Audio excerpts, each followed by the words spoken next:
beleza? Estamos ao vivo, salve, salve galera!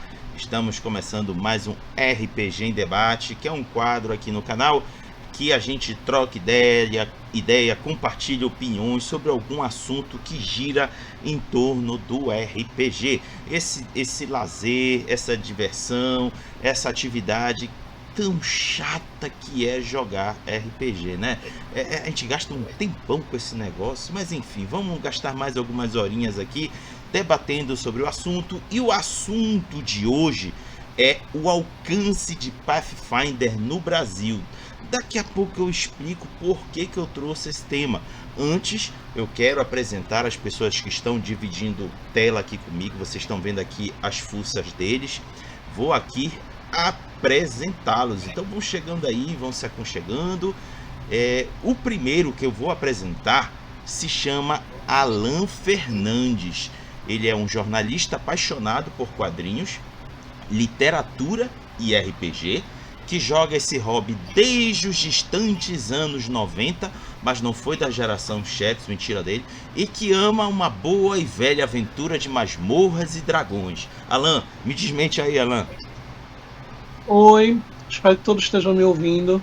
E a gente aqui faz muito no improviso, a gente tenta fazer o que pode, mas sim, eu sou jornalista apaixonado por RPG e infelizmente não fui da geração Xerox. Eu já cheguei quando o Hero Quest estourou no Brasil e trouxe uma galerinha. 95, 96, aí fui descobrindo aos pouquinhos. Fist Quest, Vampiro, Dragão Brasil, que vocês estavam falando aqui no chat antes.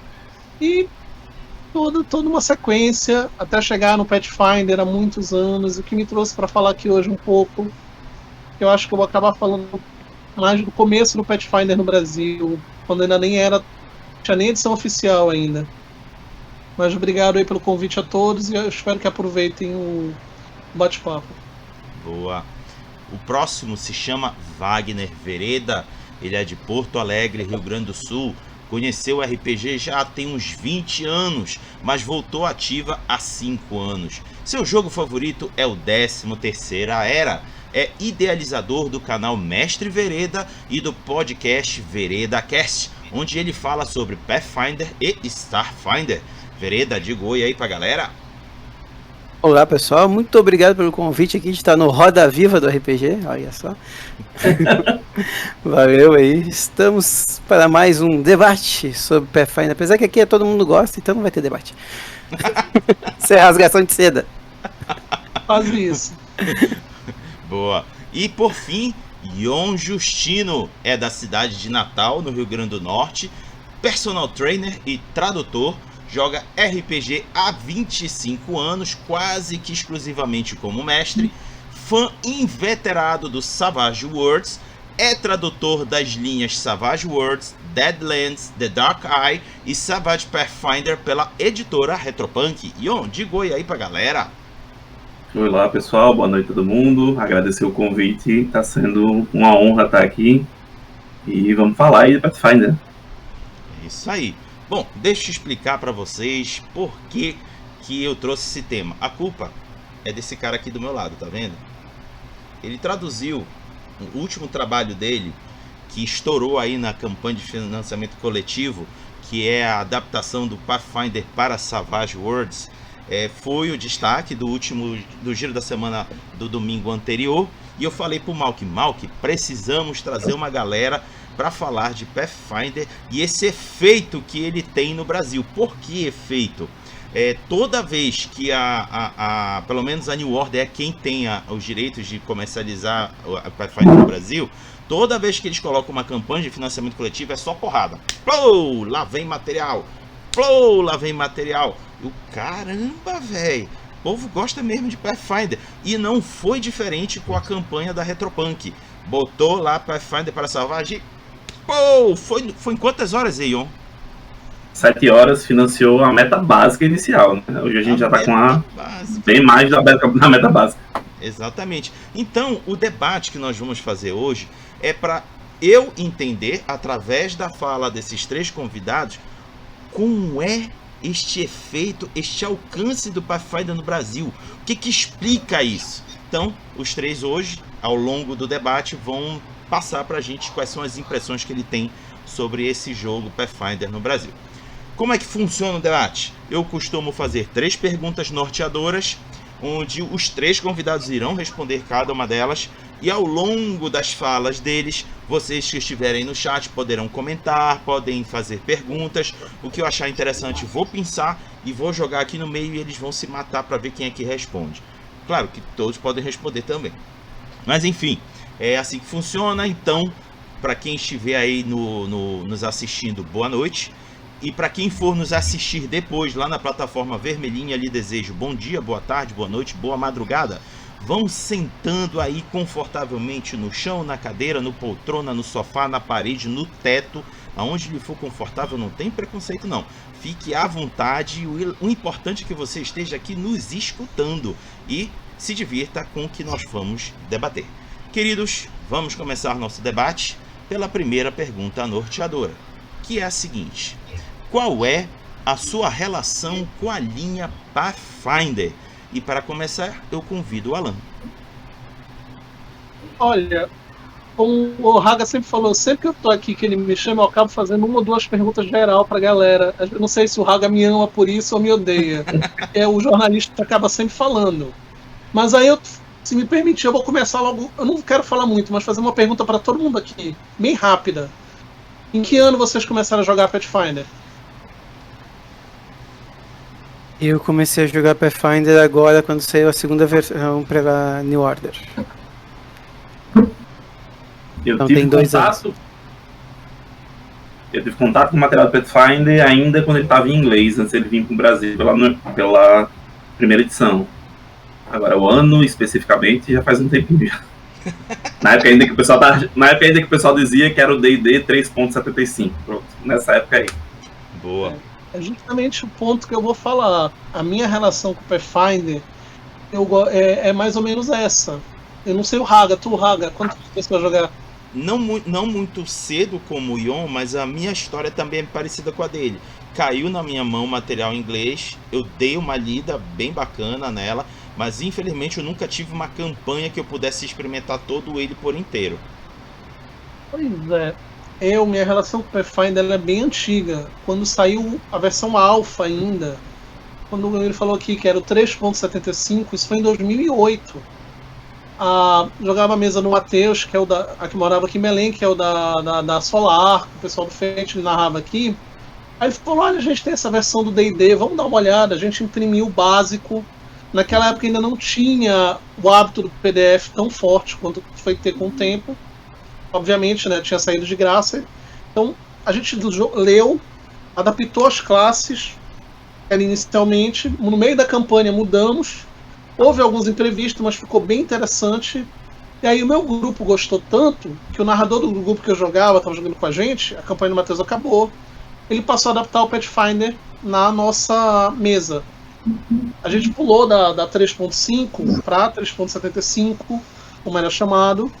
E ficou jogando, saiu a primeira edição, a gente continuou jogando, jogou com outro grupo. Eu joguei bastante o Pathfinder até 2011, 12. Aí eu fiquei um tempo sem jogar D&D direito.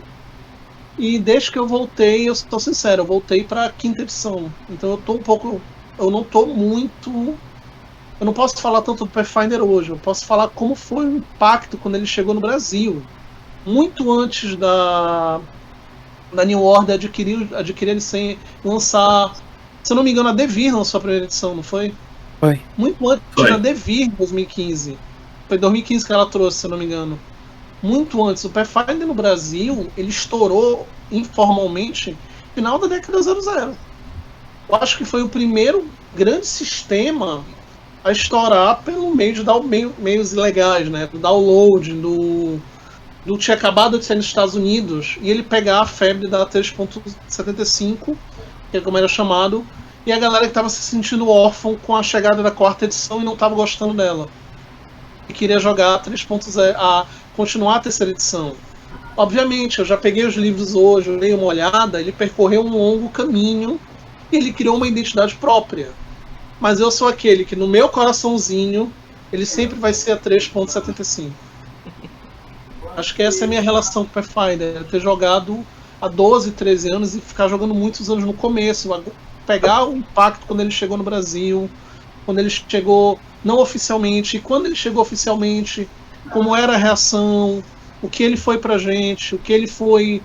Ele adotou os órfãos da 3.0 que não queriam ir pra 4ª edição.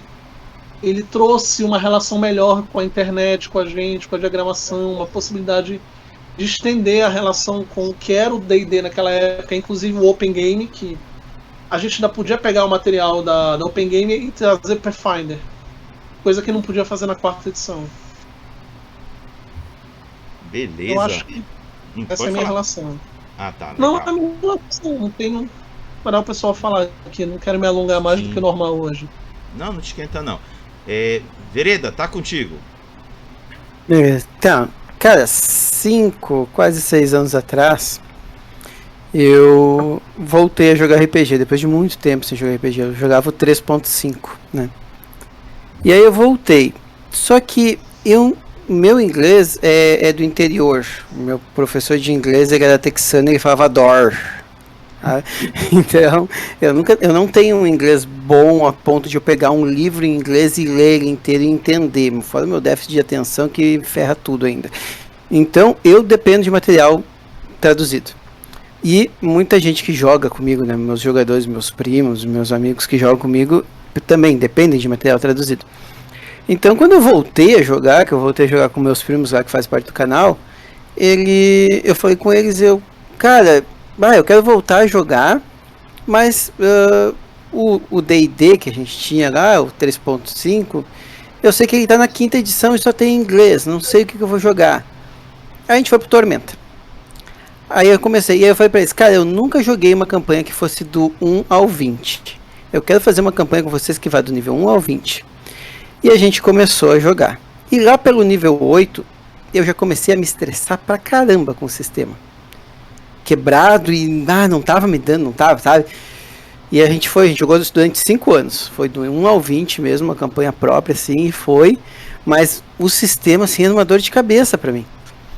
E adorava o cenário, gostava, porque foi aquela coisa que eu falei, eu não tinha o material, né, antigo, então o meu material que eu tive foi os do Dragão Brasil e tudo mais, da Tormenta. Então eu gostava muito do cenário, mas o sistema me doía, me incomodava muito como mestre.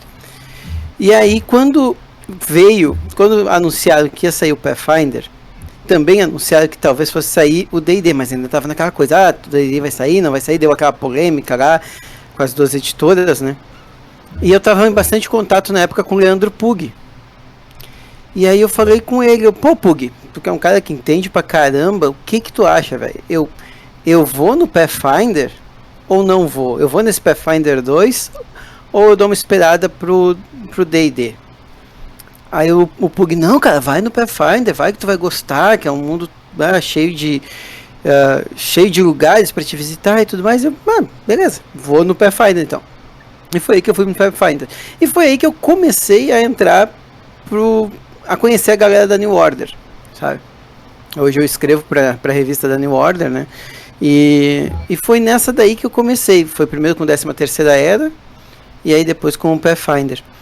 Então, que eles tinham aquela parte do fan keep que o pessoal ganhava para te achar os erros lá, fazer o catapiolho dos erros, né? E aí tu podia ganhar, quem achava mais catapiolho tu podia ganhar. Eu fiquei em 3º lugar. Então eu li todas as 600 páginas do livro em menos de um mês, assim, né, quando foi saindo. E cara, eu gostei muito, porque pra mim era muito o que ele falou do 3.75, sabe? Tinha aquela cara do D&D 3.5, sabe? Tinha cara de um D&D 3.5. E quando eu vi o D&D 5ª edição, ele não tinha mais essa cara. Eu achei ele um jogo muito simples, sabe? Muito, muito fácil. E comecei a perceber que, não vou dizer que eu sou combeiro, mas vou dizer que eu gosto de fazer várias árvores, né, de habilidades. E eu comecei a perceber que o D&D não estava me dando isso. Tipo assim, eu tinha 1 ou 2 ladinos bons, eu tinha 1 ou 2 paladinos bons.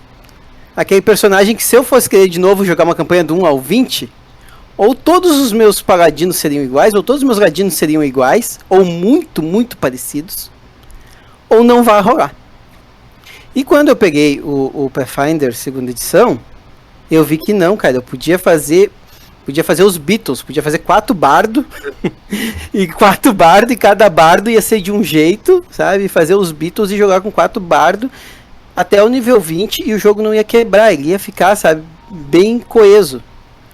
Então, a minha relação entrou aí, quando eu comecei a fazer o Pathfinder, e aí eu comecei a me envolver com o mundo, porque a New Order está trazendo muita coisa, né, muito material suplementar, assim. Coisa que a gente não teve com a Devir no Pathfinder primeira edição. Teve o bestiário, o livro normal, né, o básico, e o livro do Mar Interior, que é o livro de cenário, que eu até comprei agora, o do Mar Interior. E a New Order, ela meio que se comprometeu, não, vou trazer tudo. Então eu eu comecei a jogar e comecei a me envolver com ele com isso. E aí veio o meu queridinho, o Starfinder, né, que é o Pathfinder no espaço, né? E eu gosto muito de sci-fi, sempre procurei alguma coisa que eu pudesse emular Star Trek ou emular Guardiões da Galáxia, que eu gosto pra caramba. E eu encontrei em Starfinder, e Starfinder nada mais é do que um D&D 3.85, digamos assim, no espaço. Então, essa é a minha relação com ele. Faz pouco tempo que eu jogo, mas sou apaixonado pelo sistema. Boa, boa. Ion, você fecha essa pergunta. Acho que o primeiro contato que eu tive com o Pathfinder não foi jogando, não foi vendo material. Eu não sei se a maioria do pessoal vai conhecer, mas tinha aquela série de filmes que é o The Gamers. Que é bem conhecida. E um dos filmes do The Gamers, acho que é o segundo, eles estão num determinado momento na loja e aparece um folder atrás, gigantesco, um monte de personagem alinhado e o nome enorme assim, Pathfinder. Aí eu olhei para aquele negócio e fiz, pô, eu reconheci a arte que era do Wayne Reynolds, que trabalhou muito em material do D&D, né? Eu disse, pô, legal. Vi aquilo, ficou na minha mente, e um dia na internet, vi uma imagem dos personagens e fiz, foi isso que eu vi no filme. Aí eu fui ler a respeito. Coincidentemente, foi justamente na época em que a terceira edição estava morrendo, naquela morte trágica que ela teve, o suicídio da terceira edição. A Torre de Babel, né? E tava meio que caminhando para a quarta edição e o pessoal, assim, realmente ficou órfão. Eu tava muito saturado da 3.5, porque ela se tornou um volume de exagero absurdo. E quando eu vi o Pathfinder, no meu grupo regular, a gente não chegou a jogar ele, mas eu tive a oportunidade de jogar com alguns amigos, né? Um amigo nosso conseguiu ele em inglês, alguns que já entendiam, a gente conseguiu fazer algumas poucas sessões iniciais. E o que eu gostei muito nessa época foi que realmente foi aquela sensação de continuar jogando a terceira edição. Isso foi muito bom com a primeira edição do Pathfinder. Me envolvi com outros jogos, trabalhando com RPG, fazendo as traduções, eu passei a me envolver com outros sistemas mais. Eu me distanciei muito do D20, tanto que quando saiu a segunda edição do Pathfinder, ela não me chamou a atenção por ser mais um produto D20. Assim, mesmo que ela tenha um sistema de regras próprias, tudo, pra mim ficou só mais um sistema D20, eu acho muito bonito, acho muito legal as coisas novas que ela trouxe, como a parte de caracterização dos personagens, que você pode fazer pra qualquer coisa, como o Vereda falou, mas não me pegou.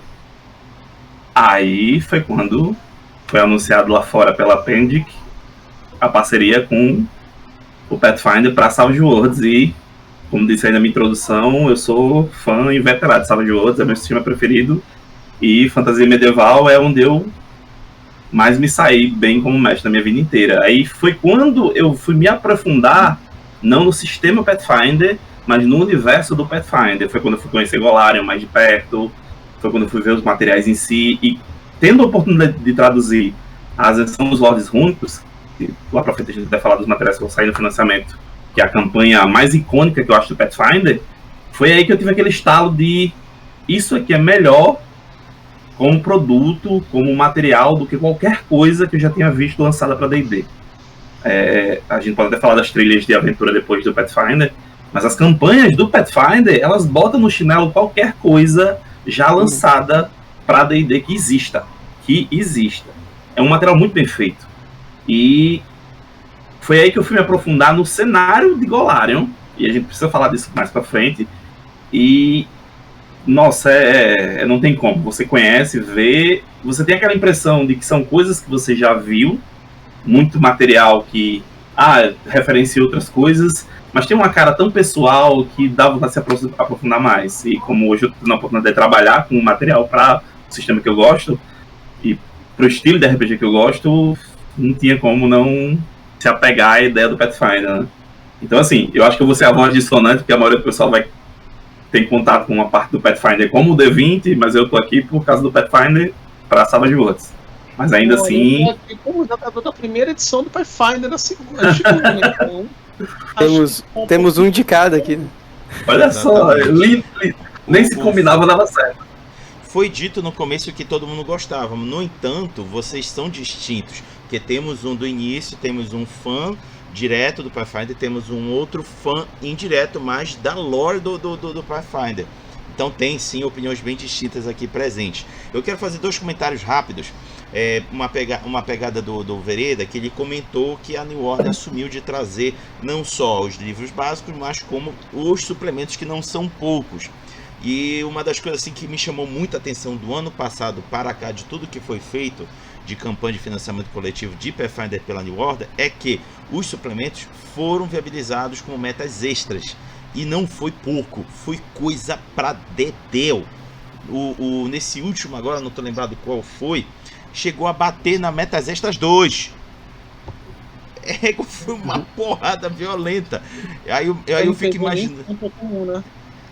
Aí eu fico imaginando na hora de fechar o planejamento da campanha de financiamento, o quanto o Anésio e o Manjuba devem ter pensado: nossa, será que vai dar certo? Será que vai dar certo? Precisa dar certo. E que bom que deu certo. E aí trouxe Oi. É tipo Whey, pô, rapaz. Jogou no mercado, vai vender, não tem como.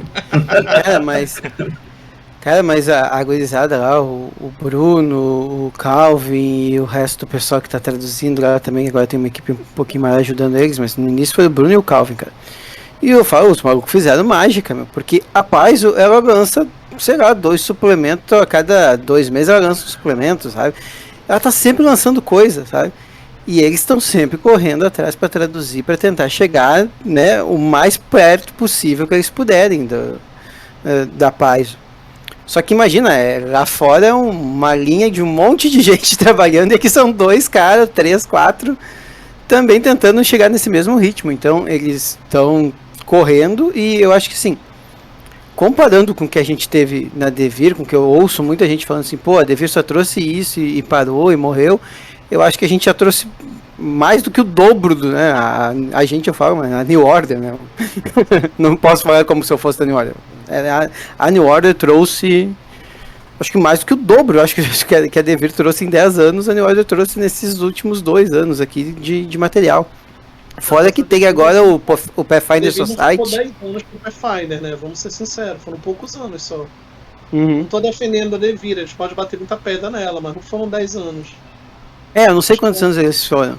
É que teve 10 anos de material, né? 10 anos de material do Pathfinder, né? Dos 10 anos de material do Pathfinder, eles trouxeram pouco. E eu acho que existe um diferencial também em como as editoras que estão lançando RPG hoje são, né? Hoje a gente... Não, e de verdade você tem fãs do RPG envolvidos com o lançamento de RPG no Brasil. Exatamente. Não é uma editora que está preocupada em vender livro, né?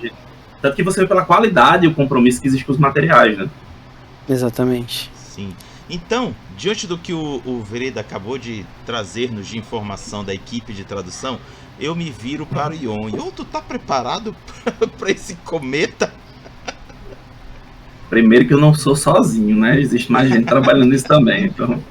Mas é bem o que o Vereda falou, assim, a gente sempre tem equipe, sempre tem mais pessoas trabalhando nisso, e eu acho que tem uma paixão tão grande pelo que a gente faz, a gente gosta tanto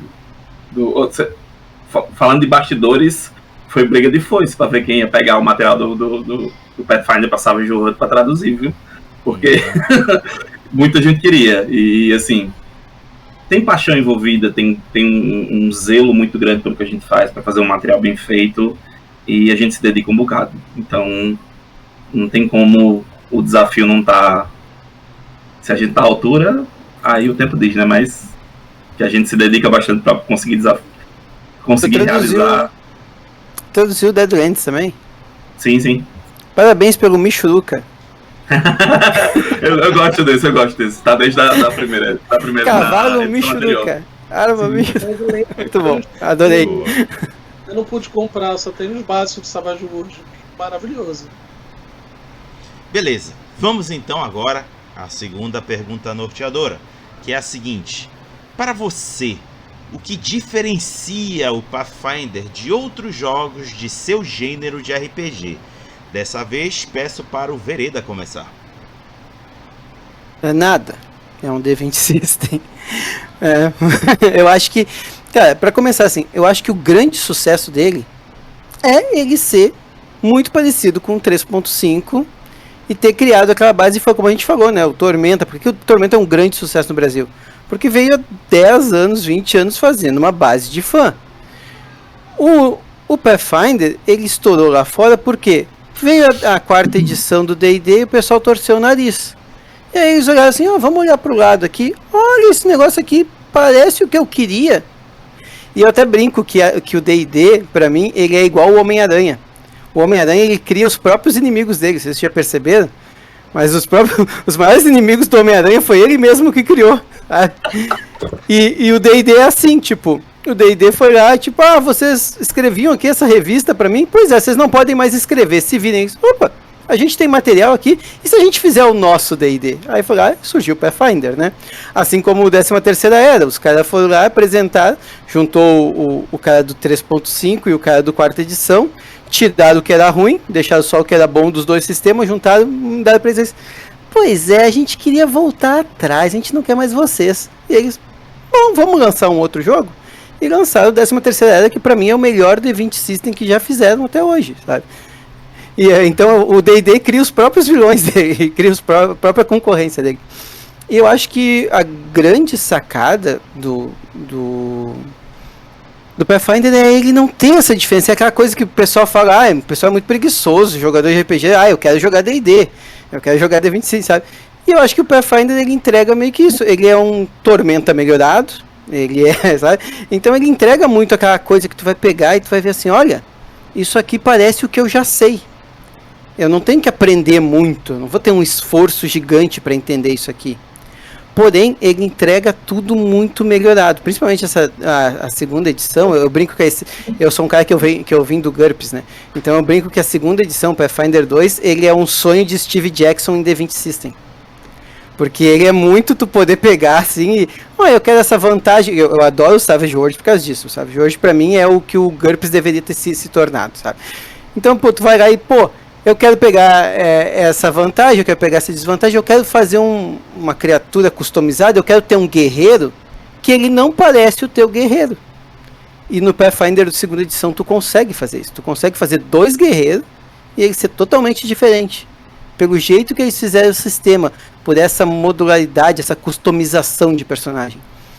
E eles conseguiram fazer aquilo que todo mundo reclamava do 3.5, eu brinco que é a Torre de Babel, né? A gente chama de a caída do 3.5 foi a Torre de Babel, que tu ia ampliando suplemento, aí uma hora ficou tão pesado que tombou, assim. Porque cada suplemento, eles traziam uma classe de prestígio nova, ou trazia uma revisão de classe. Então tu chegou um momento que tu dizia assim, por que eu vou jogar com um ladino, se nesse suplemento aqui tem um ladino que é muito melhor? Eu não quero mais jogar com ladino. Então tu começou a empilhar suplemento e os de baixo foram apodrecendo, assim. Não preciso mais usar esses livros aqui. Me deu sabe? Fale, rapaz. Permitir o dilema do paladino, que chegava no 5º nível, você pegava até o 5º nível, depois ia pro suplemento. Qual classe de prestígio eu vou pegar? E eu tinha que pegar uma melhorada. Sim, é o que o pessoal do Vertente, agora não é Vertente, o Formação Fireball brinca, o Droca brinca, né? Tu pega 3 nivelzinhos de Fighter. Qualquer coisa que tu for fazer, qualquer classe que tu for fazer, pega 3 nivelzinhos de Fighter pra bater mais. E o Fighter é um cara que o Fighter nas primeiras edições tu vai fazendo coisa com ele, tu chega ali pelo 8º nível, bater mais forte, bater mais rápido, bater 2 vezes, bater com as 2 mãos, e é isso o personagem. E agora eu acho que ele veio trazer isso, acho que ele veio pegar, falando em sistema mesmo, o segunda edição pra mim, ele veio pegar esse sistema que todo mundo já conhece, então tu não tem que aprender um sistema novo, né? Tu vai ter uma ideia de como é que ele é, e trazer mecânicas novas para esse sistema e principalmente mecânicas balanceadas. Eu acho que é uma coisa que a Paizo bate muito, assim. Cara, a gente balanceou o jogo, sabe? É uma coisa que a gente cuida muito. Pô, não faz uma classe para sair na revista aqui, porque tu pode desbalancear o jogo com a tua classe que vai sair na revista, sabe? Então a gente procura não fazer classes, sabe? A gente procura deixar tipo, não, classe é da Paizo, não mexe com isso, sabe? Porque eles têm todo um balanceamento, eles têm todo um playtest, eles têm um grupo de 2.000 e poucas pessoas lá que jogam o playtest deles para ver se vai testar. Eles ficam 6 meses testando as classes novas, sabe? E ainda assim saiu umas mais ou menos. Mas já tá bem legal. Não vou dizer que ele tá 100% balanceado, mas uns 90 ele tá, uns 85, 90, né? Então, cara, pra mim, essa coisa assim, o que ele tem de diferente? Eu acho que é isso, é o balanceamento e olhar para os erros do sistema antigo lá, sabe? E melhorar, fazer uma customização grande de personagem, que tu pode fazer o Homem de Ferro, se tu quiser, que nem o pessoal do Confraria de Arton brincou, né? Que eles fizeram todos os Vingadores, fizeram os personagens da DC, tu consegue fazer, sabe? Porque hoje o sistema te permite fazer isso. Pode crer.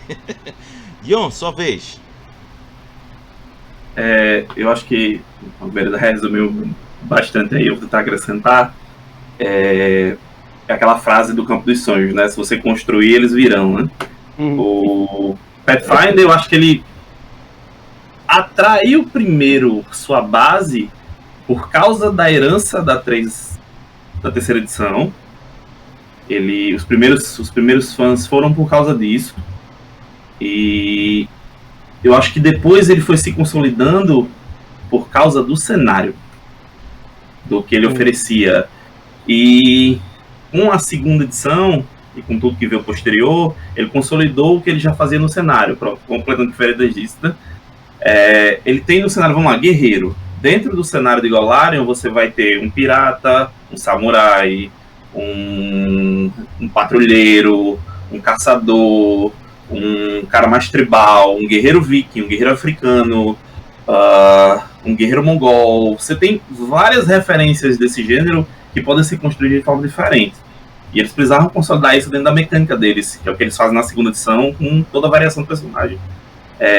Eu acho que ele saiu já desse estigma de tipo, a gente é a continuação da terceira edição, ganhou uma identidade completamente própria, e com o cenário ele conseguiu se consolidar mais ainda. Puxando de novo a sardinha pro meu lado.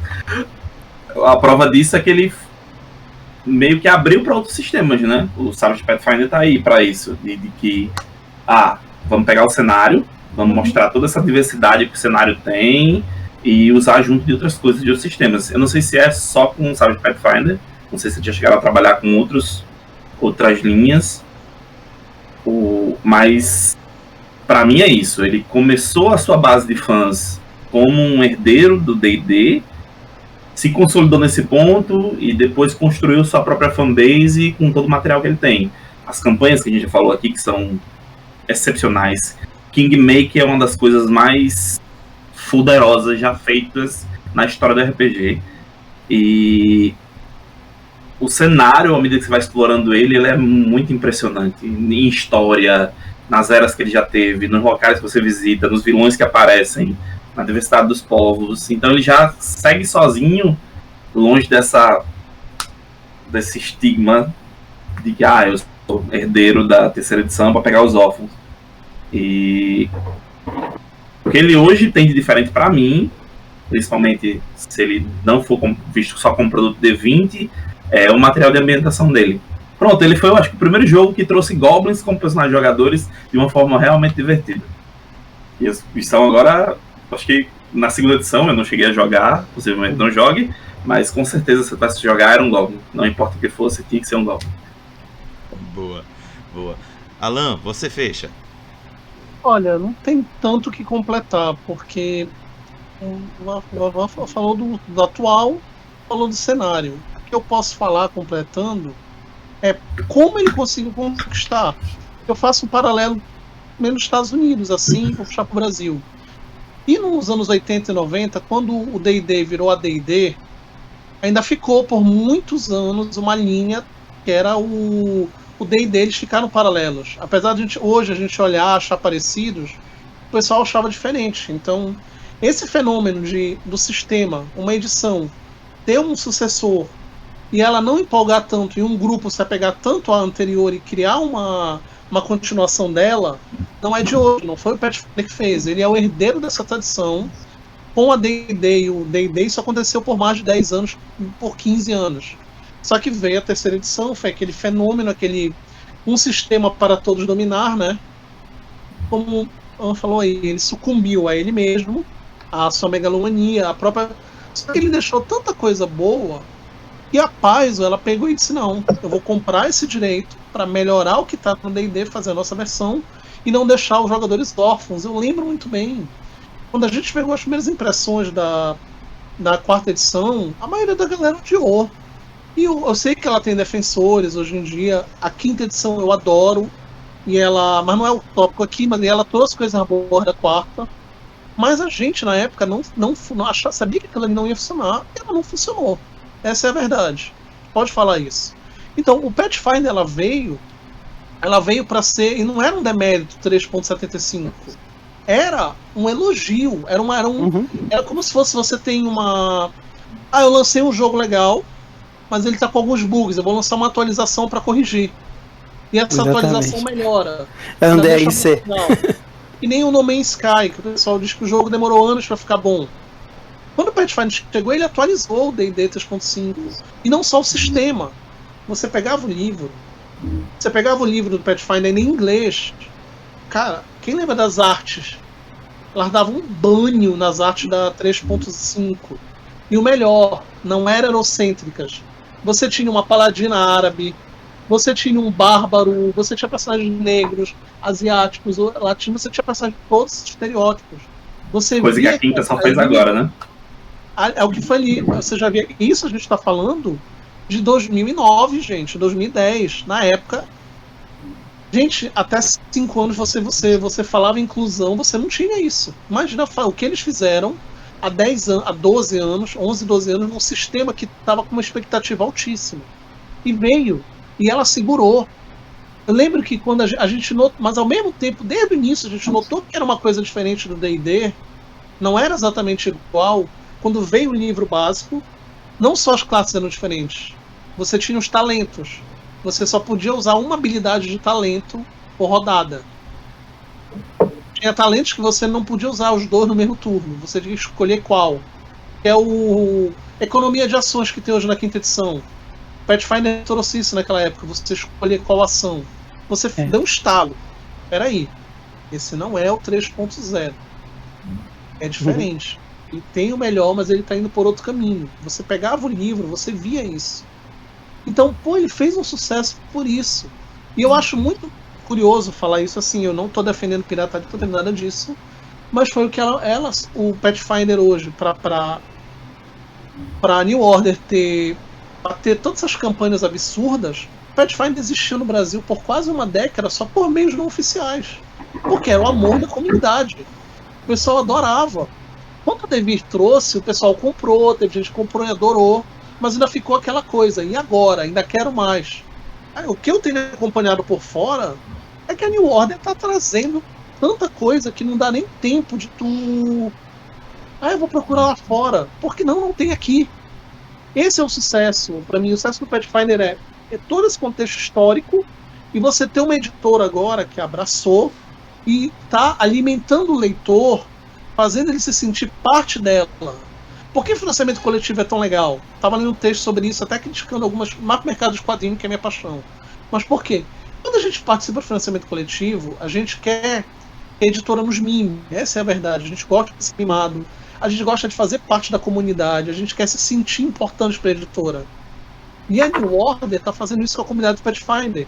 É uma comunidade que amava esse sistema, amou o cenário quando ele veio, amou as suas iniciativas, foram órfãos do D&D, foram adotados, continuaram, e quando veio a quinta edição, como o Vão falou aí, a quinta edição é maravilhosa, eu jogo, amo, mas ela não te pode dar essa customização que você tinha na 3.0. E hoje o Pathfinder te dá. Ele não é o D&D mais, ele é um D20 customizado para fantasia medieval. Ele não é mais o D&D 3.5, ele é um D20 com um sistema muito menos bugado, muito limpo. Você pode customizar muita coisa, mas ele não é complicado. Ele não é tão orgânico quanto a quinta edição, mas ele não é complicado. Ele não é uma 3.5, que era complicado no final, e nem um Tormenta, pô, é um sucesso, mas é um sistema bugado pra caramba. Hoje ele tá conseguindo feito de pegar um cenário tão legal, adaptar para outro sistema genérico, que é maravilhoso isso. O Savage hoje é ótimo, você adaptar o cenário do Pathfinder para lá é sinal de que ele foi um sucesso, e ele é um sucesso. Ele criou um produto original, como foi dito ali. Você parece que você tá andando por um lugar comum, tá? Você já viu isso antes. Mas é com uma naturalidade, é com uma beleza, é com uma inclusão de arte, de designer, de proposta, que soa atual. Ele fica sendo atual. E ele culmina no fato de que a década 10 no Brasil, a década 0 foi a década dos cenários. Você tinha um cenário a cada esquina. A gente tem pouquíssimos cenários no Brasil hoje. Seja pela Wizard of the Coast, que não lança os cenários dela mais, a proposta não é essa. Ou as outras editoras, a gente é carente de cenário. Então você tem um cenário bem feito, bem estruturado, com suplementos, atrai. Isso chama atenção. Para fantasia medieval, para D20, D&D, D20, suas 1000 edições, precisa de cenário. Cenário é chamativo, sim. E o Pathfinder soube fazer primeiro, atrair pelo sistema, segurar pelo cenário. E se você puder acrescentar.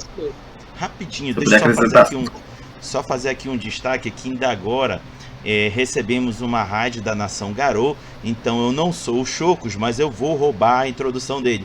Um uivo de saudação pra galera, Hominídeo, Lupino e um puro, sejam bem-vindos, Nação Garou, muito obrigado por se fazerem presentes. Pode ir, Merida. Pode falar? Posso fazer só um comentário? Vai. Foi um adendo também. Por que o Pathfinder fez sucesso? O Hag e eu somos de Belém, de Porto Alegre.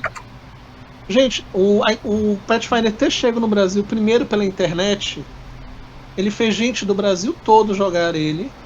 Aqui em Belém, Macapá, São Paulo, Nordeste, Centro-Oeste, porque você não dependia da... Gente, há 10 anos, você não conseguia... Era muito difícil comprar livro pela internet. Comprar um dado era um inferno. Pois é, então... O Pathfinder... Eu tenho um conjunto de dado, ele é todo amarelo e o D12 é roxo. Nossa, que não eu tinha. posso contar uma história, abrir um box aqui que você falam isso? Eu morei em Macapá em 2001, 2002, 2003, jogava RPG lá. Se vocês acham que é difícil... A gente tinha muito livro lá porque era uma Nobel fantástica, mas era difícil conseguir. Um amigo nosso veio para Belém, voltou, falou pra gente: gente, eu comprei um balde cheio de dados. Aí a gente feliz. Todo mundo teve essa fase. Um balde de D6. Oh. A gente jogava pro GURPS. A gente adorou pro GURPS, mas a gente queria matar o cara. Porra, todo mundo pensando que ia ter D12, D8, D10, D20, só D6. Aí narrador, vou narrar GURPS, deu jeito, bora. Tinha dado pra caramba pra jogar Fiasco, porque Fiasco precisava de muito D6. Não tinha na época, né? 2001, 2002 não existia, né? Então esse é o ponto do Pathfinder. A internet ajudou a popularizar ele no Brasil. E venceu barreiras geográficas. Ouvindo o Alan falar, me veio uma outra coisa na mente, que eu acho que é uma das grandes sacadas do Pathfinder, seja em qual sistema e edição ele for, são os icônicos, cara. Eu não lembro de ter visto nenhuma edição do D&D ou nenhuma edição de outro sistema de fantasia medieval que tivesse esse lance da classe estar muito bem associado a um personagem icônico. Você pode não jogar Pathfinder, você pode não conhecer, mas você conhece aqueles personagens. Amir, Ezren, todos eles, assim, a figurinha deles você já viu em algum canto. Você já foi jogar num evento que o mestre trouxe o personagem pronto, podia ser 3D e tava lá uma figurinha de um boneco do Pathfinder. Os icônicos marcaram muito, e eles são muito legais para introduzir a classe. Ensina muito bem. Na primeira edição tinha fichinha lá do cara em vários níveis. No Savage Pathfinder agora, na descrição da vantagem de classe, que as classes são vantagens, cada personagem está lá feitinho, montado a ficha dele, com toda a progressão, usando os icônicos. E ele é outro ponto do Pathfinder que é um acerto gigante, assim, que ele traz essa imersão através dos personagens de exemplo. Se torna uma coisa meio HQ, né? Eu lembro que eu adorava a arte do 3.0. A do 3.5 eu não gostei tanto, mas do 3.0 eu adorava. E eu via aquele anão e ele se repetia e eu ficava assim, mas quem é esse anão? Aí só tinha o nome dele. Mas era só isso, sabe? E no Pathfinder não, tu tem quadrinho, tu tem romance, e são sempre os icônicos, são sempre aqueles personagens. E tem mais um adendo que eu queria fazer, que se eu não fizer vão me matar aqui, que eu acho que chega a grande parte, assim, o que, e agora o pessoal do Savage World, o pessoal da primeira edição, qualquer um vai dizer pra mim, é verdade. A grande sacada, trilha de aventura. Os caras pegaram e fizeram assim. Em vez da gente lançar um calhamaço assim de uma aventura lá, de, sei lá, que nem D&D tem hoje no quinta edição. Tem um calhamaço de uma aventura que é uma aventura fechada, que acontece num período X do tempo. O Pathfinder teve a grande sacada de eles colocaram a data de início o mesmo ano que está o ano corrente, né? Então, se o Pathfinder 2 começou em 2020, aí termina com 1420, né? E no Pathfinder 1 já era assim. E a trilha de aventura, conforme tu vai jogando ela vai jogando dentro daquele ano, né? E as coisas acontecem, tu vai acontecendo coisas durante aqueles anos. E tu vai passando, então, 10 anos de trilhas de aventura, que uma coisa que está acontecendo na trilha 1, lá na trilha 3 tu vai encontrar coisas que aconteceram lá. Eu lembro que no Pathfinder 1 tem, eu não sei se é no Rune Lords, mas tem uma das trilhas de aventura que o grupo ganha uma estátua. Num certo momento o grupo ganha uma estátua deles, sabe? E aí quando tu tá numa outra trilha de aventura, tu passa numa cidade e tem a estátua do grupo, sabe? E esses aí são os heróis que passaram aqui não sei quantos anos atrás, e tu fica... Pô, é a nossa estátua. Imagina tu que tá jogando a trilha de aventura, tu volta lá, pô, é a estátua dos nossos personagens que tinham lá, que a gente jogou 3 anos atrás, sabe? Isso é muito legal. E tu ter essa coisa do cenário se moldando, né?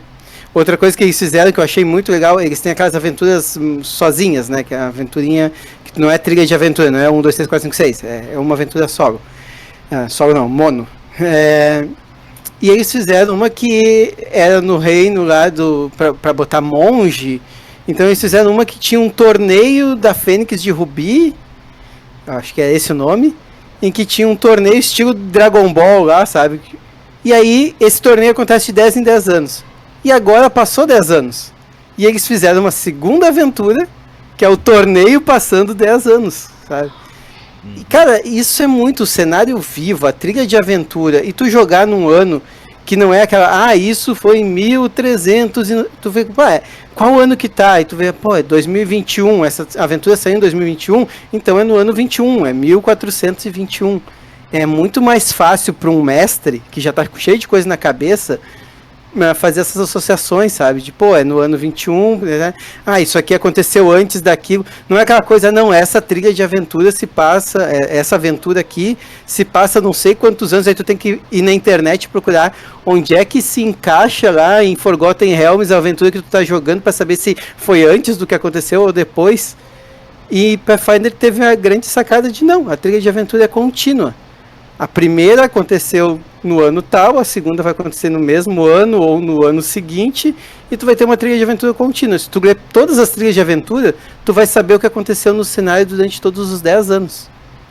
Isso aí eu acho que também ganhou muito público, cara. Tu tem um cenário vivo e contínuo. Deixa eu perguntar uma coisa, Vereda. Por acaso essas aventuras que tu estás citando são as que estão presentes na Sociedade Pathfinder? Não, a Sociedade Pathfinder é outra sacada. A Sociedade Pathfinder tanto a Pathfinder quanto a Starfinder, né? São jogos em que tu pode criar o teu personagem e aí tu vai no servidor do Discord e tu joga qualquer mesa das aventuras. As aventuras são aventuras curtinhas que eu não faço ideia como é que americano consegue jogar em 4 horas, 3 horas, porque eu nunca consegui fazer uma aventura daquelas durar menos que 9 horas, mas a escola, esta aventura dura 3 horas. Não dura não cai nessa. Só se tu fizer tudo reto, assim, ó. Eu bato, falo, ok. Mas então, as aventuras da sociedade são assim. São... É como se fosse uma trilha de aventura, mas são várias one-shots, sabe? Que formam uma... Como se fosse um seriado serializado, sabe? Vamos pegar um seriado aqui. Me ajuda aí, Sobrenatural. Sobrenatural, beleza. Tem um plot, tem uma história que está acontecendo, mas cada episódio que tu olhar, né, ele pode ter algum elemento daquela história ou pode ser só um episódio solto, né? A sociedade é assim. Só que como é que ela funciona? Se eu quero mestrar, eu vou lá e me cadastro na sociedade como mestre. Então eu posso mestrar e aí eu vou ter jogadores, né? Cada vez que eu for jogar, eu vou ter jogadores diferentes para aquela mesa. E tu pode ser um jogador e tu vai lá e hoje eu quero jogar o episódio 1, por exemplo, né? E tu joga o episódio 1 com um mestre. Aí amanhã tu vai lá e eu vou jogar o episódio 2, e tu joga o episódio 2 com outro mestre, mas levando o teu mesmo personagem, que eles têm esquemas para te anotar, né, o que tu ganhou da outra mesa, o que tu ficou, o que tu não ficou. Então eles chamam de sistema de jogo organizado, né? Então tu pode jogar tanto aqui no Brasil, quanto lá fora, quanto em qualquer lugar do mundo, tu pode jogar uma aventura e o teu personagem vai evoluindo, sabe? Então tu não precisa ter um grupo de jogo fixo, né? E tu vai evoluindo, conforme tu vai jogando aquelas aventuras, tu vai entendendo o que está acontecendo na história, nessa temporada que eles chamam, né? Então são episódios com temporada, né, também.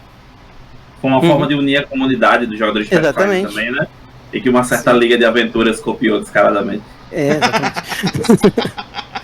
E tem de tanto para Pathfinder quanto para Starfinder. Vai falar, Alan. Eu não ouvi. Uma coisa que salvou o Pathfinder na época também aqui no Brasil. Não era obrigatório jogar com miniatura. Ah, verdade. E hoje é difícil de não desassociar, mas na época tinha resistência muito grande. Pathfinder era disso, não, ainda dá pra jogar sem miniatura. Uhum. Eu ia puxar o assunto, mas o Vereda e o Ion já fizeram isso com bastante propriedade e detalhes, que é a questão das aventuras e dessas aventuras trilhadas. Pra mim, que não sou tão jogador de Pathfinder, mas acompanho com curiosidade, é o que solta os meus olhos. É assim, ver alguma evolução de cenário, de personagens, isso me encanta. Não é à toa que eu gosto aí me desculpe fazer um paralelo, mas é o que me atrai no mundo das trevas, é o cenário se movendo. Eventos gerais influenciando. Você pode usar ou não dentro do seu jogo, fica a gosto, mas há um movimento em que vai atualizando ele. Não estou dizendo que isso não acontecia em D&D, mas a gente vê mais ordenado no material do Pathfinder, como os meninos puderam relatar aqui. E isso é um mérito do jogo para mim, diante de quem acompanha a uma certa distância. Mas enfim, vamos à terceira pergunta norteadora, que é a seguinte: na sua opinião, quais são as razões pelo Pathfinder ter bastante aceitação no Brasil? A gente não está falando do mundo, nos Estados Unidos, na Europa, é aqui no Brasil. E dessa vez quem começa é o Ion. A gente já falou algumas coisas a respeito disso, né? Eu acho que um dos primeiros pontos, se a gente for olhar lá atrás, volta para aquele ponto, os órfãos da terceira edição. Ele realmente embargou no Brasil um estilo de jogador que, até o Veredas falou lá atrás, né? Não é o combeiro, né? Mas aquele cara que queria uma utilização diferente. Pelo que eu vi da primeira edição, tinha muito disso. A quarta, ela foi um fracasso retumbante e ela tirou o gosto de um tipo de jogo que o pessoal que estava acostumado com a terceira tinha, e o Pathfinder conseguiu manter isso na sua primeira edição. Na segunda edição, ele levou isso para outro ponto. Tanto que todas as pessoas que você viu falar nos canais diziam sempre o mesmo ponto: customização. E o jogador brasileiro, ele gosta muito disso. Eu não quero chegar e fazer simplesmente um bruxo. Eu quero que o meu bruxo ele seja descendente de uma fada ancestral que casou com um anão e eu tenho sangue de anão, mas lá atrás eu fui treinado por um gigante, então eu também sei segurar um machado de... Pronto, as coisas do povo que gosta de anime. Essa customização excessiva... É verdade. Essa parte de customização acho que atrai muito o jogador brasileiro. E o Pathfinder ele consegue jogar nesse escopo com muita tranquilidade. A segunda edição, principalmente. E outra razão por qual ele casou muito bem num sistema genérico, que é a questão do Savage. Que ele dá liberdade para você criar o seu personagem. Apesar dele ter a ideia da classe central, ele ainda está muito livre para você mexer como você quiser. Customizar com vantagem, com complicação, com outras vantagens de classe, que é coisa que, por exemplo, a quinta edição não tem. Seu personagem, se você tiver 10 guerreiros, esses 10 guerreiros, não importa a classezinha extra que você pega lá, eles vão ser muito parecidos. Então eu acho que o que fez o público brasileiro gostar inicialmente é essa parte, é um sistema voltado para a customização do personagem. Segundo, pelo menos falando de algumas gerações de jogadores mais antigas, a gente gosta de cenário. O Alan falou disso lá atrás, que a gente é órfão de cenário, que é uma coisa que está faltando hoje em dia. A gente gosta de cenário, a gente gosta de lore, a gente gosta de pano de fundo, de conteúdo. E pegando as trilhas de aventura para falar também, você pega uma trilha de aventura daquelas 6 módulos, em 6 módulos ele descreve uma região inteira, com religião, NPC, desafios ambientais, história do local, monumentos. Nossa, isso pra gente dá água na boca quando você vê. Então tem muitas pequenas coisas que quando você vai juntando, eu acho que pro público RPGista brasileiro, principalmente de fantasia medieval, encanta demais. Demais mesmo. E é a base do que o sistema faz. Ele customiza bem seus personagens, ele lhe dá liberdade para a construção do personagem como você quer. Segundo, ele traz uma ambientação muito rica. Terceiro, as aventuras são extremamente empolgantes. Assim, de levar você do nível mais fraco do personagem, ter todos os milestones, até um clímax bem épico. E eu acho que tem outras coisas também para o público mais atual, sacadas que o Pathfinder tem, seja em qualquer versão, seja lá como D20, seja como Savage, que ele está à frente do seu tempo. Vou dar um exemplo. Ele foi o primeiro sistema que substituiu raça por ancestralidade. Isso é uma evolução gigante para toda uma temática que a gente sabe que é racista, que vem lá do D&D lá atrás. Como o Alan mesmo falou, a parte de inclusão dele vem desde o começo, isso de muito tempo. Nos próprios icônicos que a gente estava falando, na representatividade de cada um. Então acho que ele tem muito elemento para todo mundo olhar assim e fazer, cara, eu vou me apaixonar por isso aqui. O que me faz pensar que foi uma cagada o Critical Role ter trocado ele pelo D&D lá no começo, lá atrás, né? Mas tudo bem. Beleza. Alan, tá contigo. Olha, não tem tanto que complementar, mas eu digo assim, o Pathfinder, para fazer assim no Brasil, ele é curioso, se fosse fazer um estudo de caso, é que ele fez sucesso numa época como ele estava órfão, chegou uma edição que ninguém gostou para substituir, o Pathfinder não tinha versão física nacional, mas era o que o pessoal gostava. E começou a ver que, eu acho que a Devi só foi lançar isso em 2015 aqui. A quarta edição saiu no Brasil em 2010, 9 e 10, pra vocês terem uma ideia. E o Pathfinder continuou vivo. Chegou. Aí o que aconteceu? Calhou. O próprio mercado editorial calhou da quarta edição não funcionar aqui no Brasil e da quinta edição demora só chegar aqui em 2019. Eu acho que calhou tudo isso. Foi uma década inteira que o Pathfinder pôde reinar só pela internet. Inclusive quando ele entrou com a Devi, que é outro ponto. Ele é um sistema um cenário e uma editora que isso, mesmo no Brasil, conseguiu criar uma relação virtual com os seus jogadores.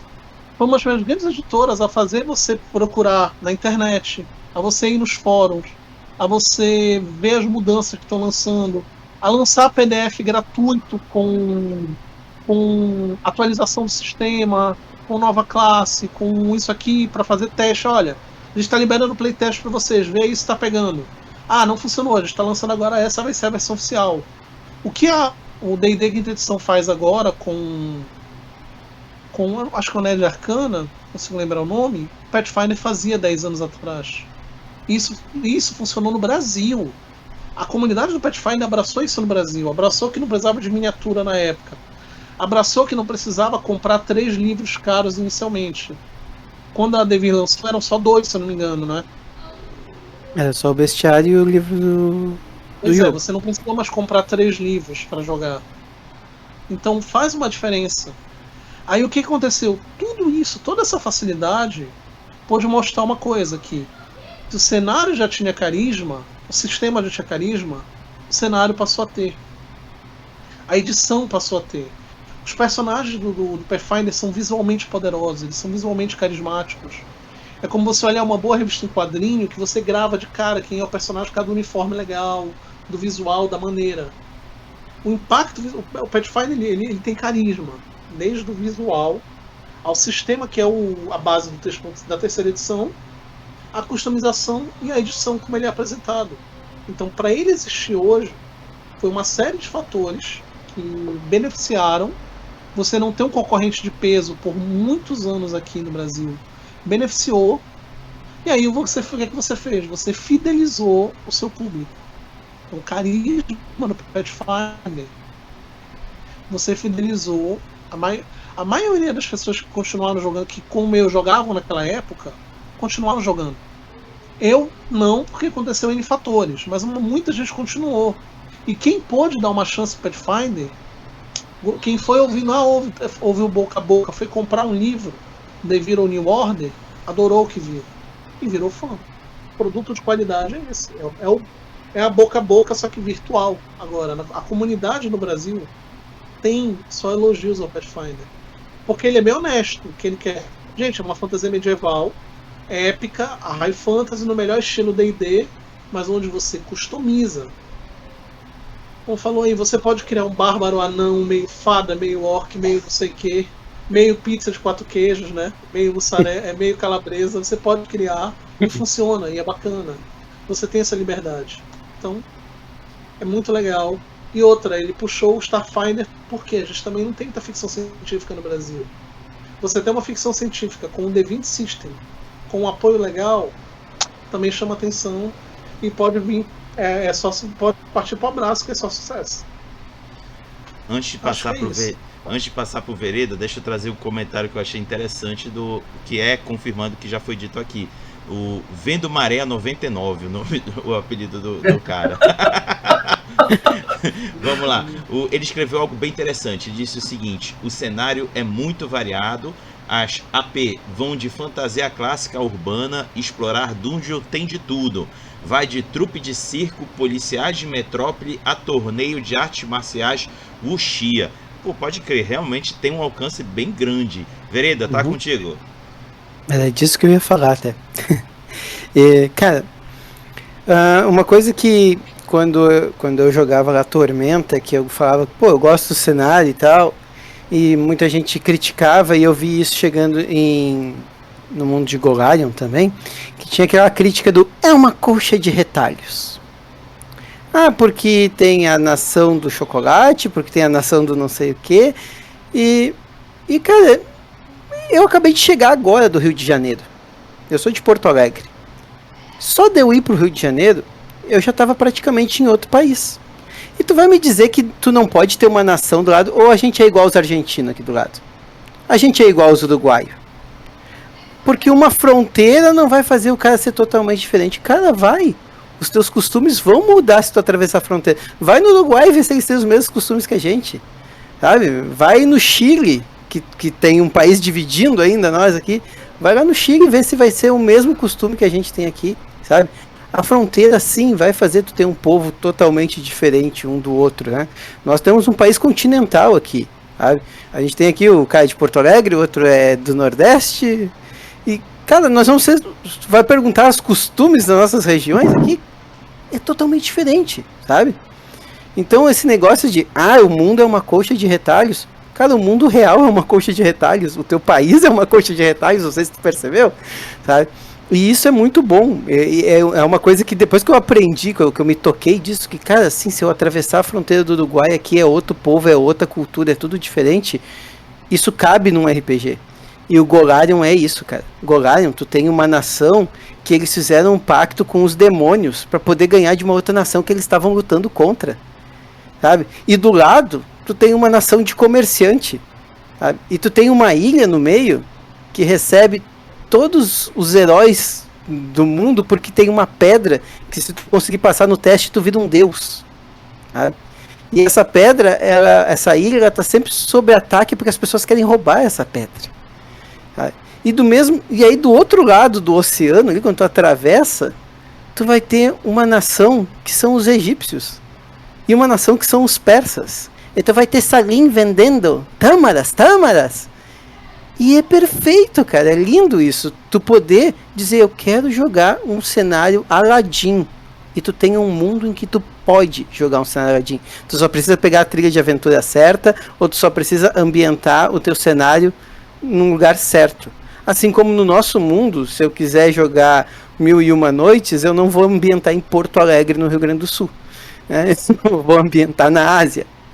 Então, isso o Golarion tem, e eu acho que Golarion ganha muito, assim como Tormenta ganha muito, né? Então, fazendo um comparativo entre os dois. Tu tem esse mundo que é colcha de retalhos, que tu pode jogar o que tu quiser. O Caçado sempre falava muito, né? Tormenta, tu pode ser o que tu quiser, tu pode jogar o que tu quiser. E eu acho que Pathfinder, ele tem muito isso também, sabe?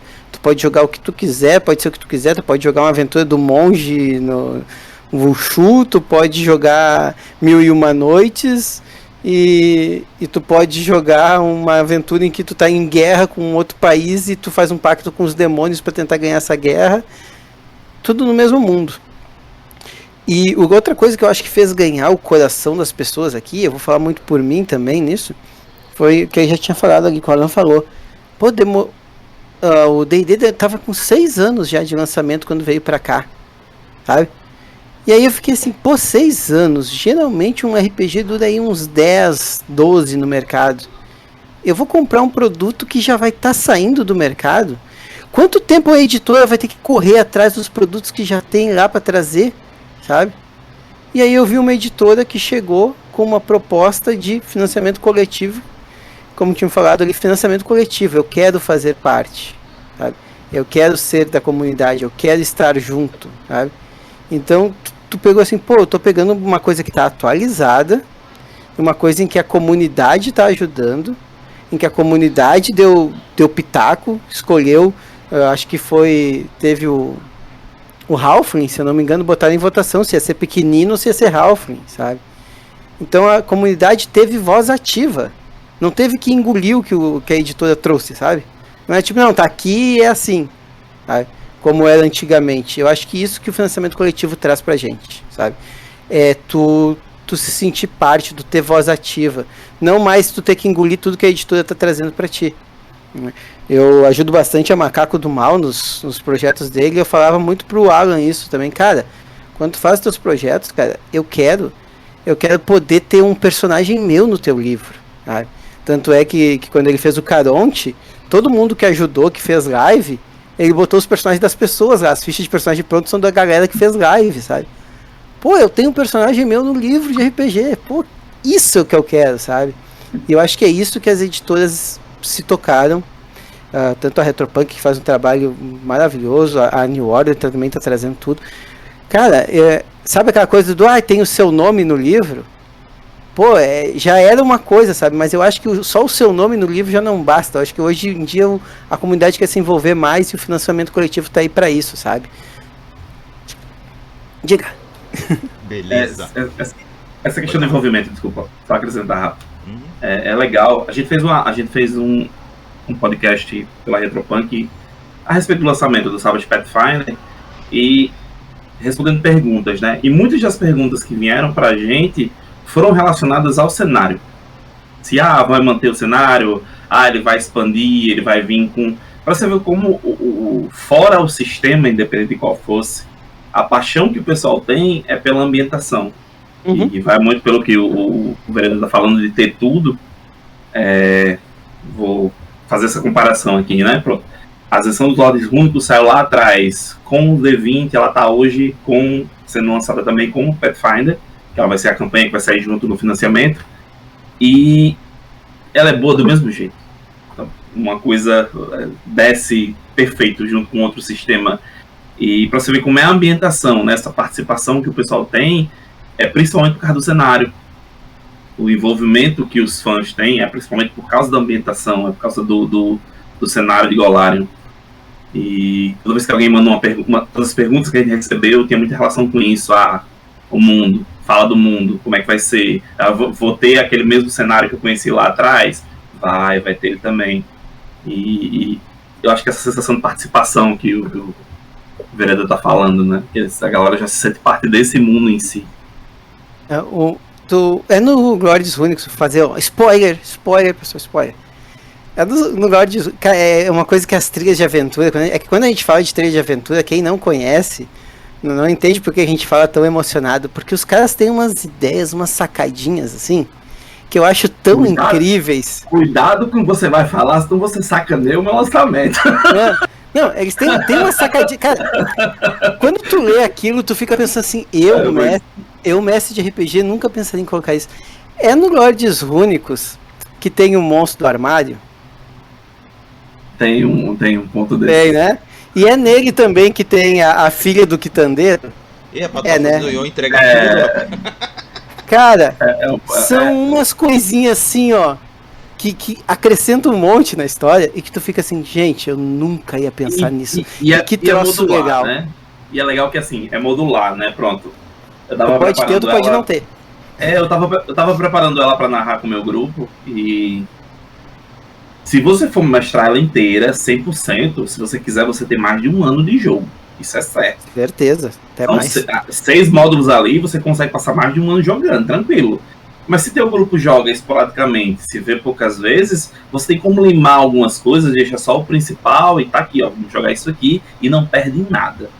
É muito bem construído, é muito bem escrito. É um tipo de material assim que vale muito a pena ter. Viu? Demais mesmo. Permitam ler aqui um comentário que tem tudo a ver com a fala de Indagora do Vereda sobre a variação de costumes, idiomas e culturas de um local para outro, até mesmo dentro do Brasil. O Sonado Alaicó comentou o seguinte: a Europa mostra bem como cidades e alguns poucos quilômetros podem ser completamente diferentes e sequer falar o mesmo idioma. Nossa, gente, a gente não precisa nem ir longe, nós falamos português, mas aqui mesmo na live vocês podem ver a diferença de sotaque entre nós. Aqui o Ion não está muito distante de mim, que estou aqui em Belém do Pará, ele está lá em Natal, no Rio Grande do Norte. Está aqui o Vereda, que está lá em Porto Alegre, no Rio Grande do Sul. O Alan está aqui do meu lado, ele é também de Belém. Mas já tem uma diferença brutal, só aqui entre a gente. É só ir pro interior do seu próprio estado. Exatamente. É só ir pro interior do seu próprio estado. Sim. Se você tem um estado que ele é costeiro, na região mais litorânea vai ser de um jeito, no meio ele vai ser de outra, no interior ele vai ser de outra. Sabe, vamos bater a real, isso é só mais uma máscara para preconceito besta, sabe? Essa crítica do coxa de retalhos aí, cara. Não, a questão da pluralidade cultural, ela tem de existir. A questão é se a gente consegue comprar aquela ideia, se tem verossemelhança. Então, pelo que está mostrando, o cenário do Pathfinder tem isso, o que outros cenários não conseguem passar tão bem. A verossemelhança, você realmente acreditar que aquela coxa de retalho funciona e existe mesmo. É isso que você tem que saber para estar bem.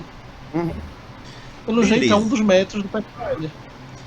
Vamos avançar agora aqui, que já passamos pelas 3 perguntas norteadores, então eu vou pensar a pergunta extra, que tem a ver com música. Sim, vamos começar aqui a sessão da rádio RPG Pará, a rádio do seu acerto crítico sonoro matinal, que é uma brincadeira que eu faço no WhatsApp e no Telegram, fica a gosto de quem preferir entrar. Faço áudios curtinhos, que toda vez de manhã, uma única vez de manhã, disparo o áudio com alguém pensando uma canção e fazendo a relação dela com o RPG. E em seguida a própria música toca pra galera curtir e se sentir através das ondas sonoras. E aqui eu vou pedir para os convidados indicar uma canção que se relaciona com esse tema que nós estamos debatendo hoje. E para começar, vou pedir para o Alan. Olha, tem um milhão de canções, mas eu vou soltar uma que eu tava ouvindo, vindo para casa, e ela tem tudo a ver com uma mesa de RPG que tem pluralidade. Immigrant Song, Led Zeppelin. Boa! O próximo é o Vereda. Bem, Golarion tem muitas eras, né? E tem uma canção, o Vereda, ele veio de uma canção do Teatro Mágico, né? Que se chama Vereda. E o Teatro Mágico é uma banda que eu gosto muito, e tem uma canção deles que eles falam: quem dera fosse aquela em que éramos heróis. Então, da luta, o Teatro Mágico. Boa! E para fechar, Ion. Eu acho que a que eu escolhi tem tudo a ver com abertura de campanha, né? Eu colocaria Dragon Force, Through the Fire and Flames. É épica, é bem épica. É isso aí. Então, galera, se você ficou interessado em acompanhar essas sessões da Rádio RPG Pará, procurem aí no meu Linktree. Tem o link para vocês acessarem, seja pelo WhatsApp, seja pelo Telegram. Entrem lá que toda vez de manhã vai chegar um áudio para vocês. Eu já posso adiantar para vocês, o pedido do Alan vai para terça-feira, o do Vereda vai para quarta-feira e o do Ion vai para quinta-feira. Então entrem lá e aguardem pelos áudios. Galera, estamos chegando agora à última parte aqui do debate, que tem a ver com as considerações finais. Se você por acaso achou que passou o momento de fazer aquele comentário, não passou não, esse é o momento. Pode botar aquilo ali que você estava achando que poderia agregar ao debate. E também fale dos seus trabalhos, faça um jabá do que você está fazendo no cenário e ao final diga um até logo para a galera. E para começar, Vereda. Tudo bem. O que eu tenho que botar mais aqui, cara? Pathfinder, também tem Starfinder, que é meu xodózinho. Então, se você gosta de Guardiões da Galáxia, você vai amar Starfinder. São todas as regras do Pathfinder, com mais luta de combate de espaçonaves, combate de veículo. É Pathfinder com lasers, né?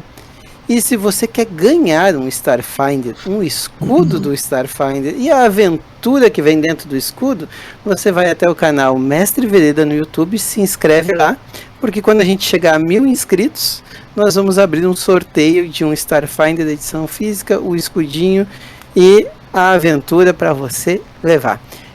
Quer saber mais sobre Golarion, o mundo de Pathfinder? Aí você vai no VeredaCast, o nosso podcast quinzenal. Cada 15 dias nós estamos lá falando. Os primeiros nós falamos das eras do Pathfinder, então a gente passou por tudo que aconteceu nesse mundo, esse lore desse mundo. E agora os últimos que a gente está fazendo são os deuses. Então a gente está pegando cada um dos deuses. Eu, o Alexandre e o Ranieri, cada um escolhe um deus.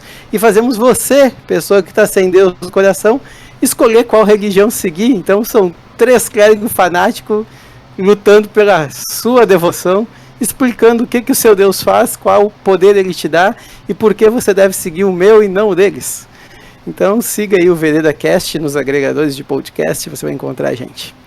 É isso, quero agradecer mais uma vez estar aqui, muito obrigado. E vamos lá, vamos de RPG, vamos de Vereda. É isso aí. Ion, tá contigo. Eu queria reforçar aqui, para quem ainda não sabe, que está sendo lançado, está agora em financiamento coletivo pela Retropunk, o lançamento da linha Savage Pathfinder no Brasil. Quem quiser apoiar ainda, o Catarse está no ar, tem ainda bastante tempo para o financiamento. É em catarse.me/Savage Pathfinder. A gente já bateu a meta inicial, já conseguimos alcançar a primeira meta extra, tem bastante coisa legal para o sistema em si. E gente, vale muito a pena. Eu sei, a gente falou muito de D20 aqui, mas a verdade é que tem muita gente que também deixou de lado D&D, D20 como um todo, mas que tem aquela paixão pela fantasia medieval épica, heróica. Eu sou uma dessas pessoas. E eu digo a você, independente de ser Pathfinder ou não, o Pathfinder para Savage Worlds é um módulo de fantasia medieval épica e vale a pena demais para os seus jogos. dá uma olhada lá no material, financia. No site da Retropunk, nos podcasts da Retropunk, a gente vem lançando nesses últimos tempos vários pequenos programas explicando as diferenças, o que é que tem de especial no sistema. Como eu divulguei um deles, é legal essa junção do Golarion com o Pathfinder. Você pode matar um dragão com um golpe só. Então, vai lá, participa do financiamento. É um produto bom. Quem acompanha já os lançamentos da Retropunk sabe a qualidade do material que a gente trabalha, que a gente lança. E não vai se arrepender não, tá? A versão rápida, divertida e furiosa de Golarion.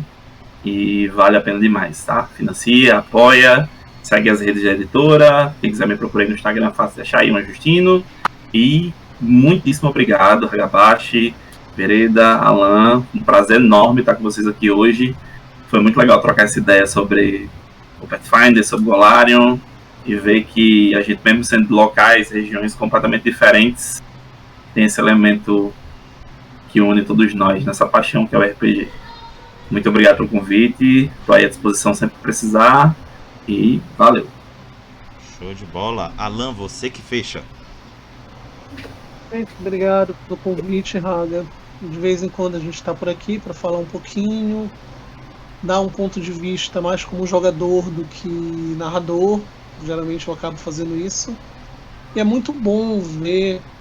Eu jogo aqui desde os anos 90 e é muito bom sempre estar vendo como a dinâmica do RPG mudou com os grupos, como nessa internet 2.0, já quase 3.0, o jogador virou produtor de conteúdo e estreitou a relação com a empresa, com a editora, e o jogador, ou ele tem a sua editora, muitas vezes, hoje é o dono, ou ele trabalha diretamente como consultor e tradutor, e é muito legal ver as pessoas que estão ajudando, estão por trás e estão fazendo esse tipo de coisa. Eu acho que o Haga sempre é muito bom trazer esse espaço, dar uma cara pra galera, mostrar as diferenças e falar um pouco. Quem quiser falar comigo, eu tenho no Instagram, Alan Jornalismo, só procurar por lá. Tem um blog que tá parado, um dia eu volto, que anda ali na cultura, de vez em quando a preguiça e o meu computador voltar da assistência eu volto. Isso vai ficar para 2022. E estamos aqui jogando, falando um pouquinho de quadrinhos, cinema e música quando dá vontade, batendo papo. E aceitando o convite do Haga quando aparece. Valeu, gente. Que os dados sejam bons para vocês. Show. Então, galera, chegamos ao final de mais um RPG em Debate. Muito obrigado ao Alan, ao Vereda, ao Ion por se fazerem presentes aqui num domingo à noite falando de RPG. Vocês são sensacionais, tenho profunda gratidão por isso. A quem acompanhou a gente aqui pelo chat, fazendo comentários, perguntas. Também agradecendo a Nação Garou, que hoje fez uma raid muito bacana, dando um pulo aqui. Um forte abraço para todos, tenham um bom resto de domingo e mantenham seguros ao longo da semana. Protejam-se. Sendo assim, peço para que os convidados, junto comigo, digam até logo para a galera. Falou, pessoal. Até a próxima. Valeu, tchau, tchau. Até logo.